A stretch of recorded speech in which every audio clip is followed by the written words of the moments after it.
À Paris, si vous souhaitez faire des achats, il y a les grands magasins et les petites boutiques.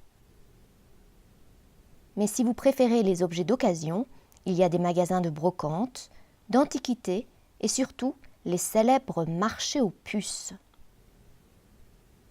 Dans un marché aux puces, vous pouvez trouver une grande variété d'objets et de meubles anciens, des vêtements et tissus,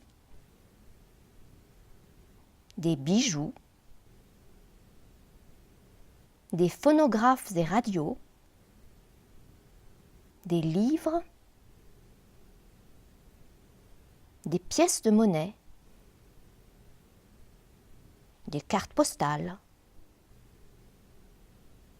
de vrais trésors pour voyager dans le temps, entre le XVIIIe siècle et les années 50 et 80. Le commerce de récupération existe à Paris depuis très longtemps. D'abord avec des marchands qui posaient leurs objets au sol, puis les marchés aux puces se sont organisés en marchés couverts. Ces marchés ont lieu en fin de semaine aux portes de Paris, à Montreuil, à Saint-Ouen et porte de Vanves. Le plus ancien des marchés aux puces est celui de Montreuil. Il se situe entre la porte de Montreuil et la porte de Bagnolet.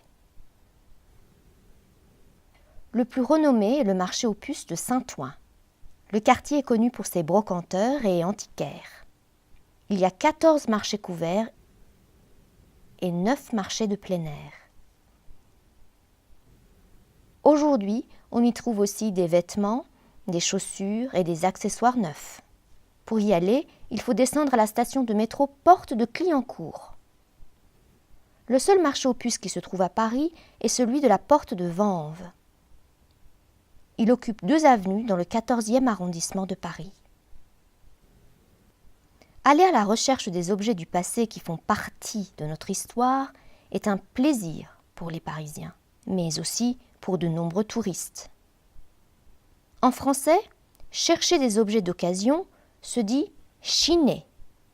Si vous aimez chiner, vous êtes donc un chineur ou une chineuse.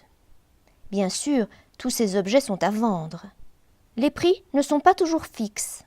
Si vous souhaitez acheter un objet, il faut alors débattre le prix avec le vendeur. On appelle cela marchander. Chiner et marchander, c'est toute une activité. Aujourd'hui, le vintage est à la mode. Certains cafés parisiens branchés sont décorés avec des meubles et des objets chinés aux puces. Alors, si vous êtes sous le charme des objets du passé, vous trouverez peut-être votre bonheur à Paris.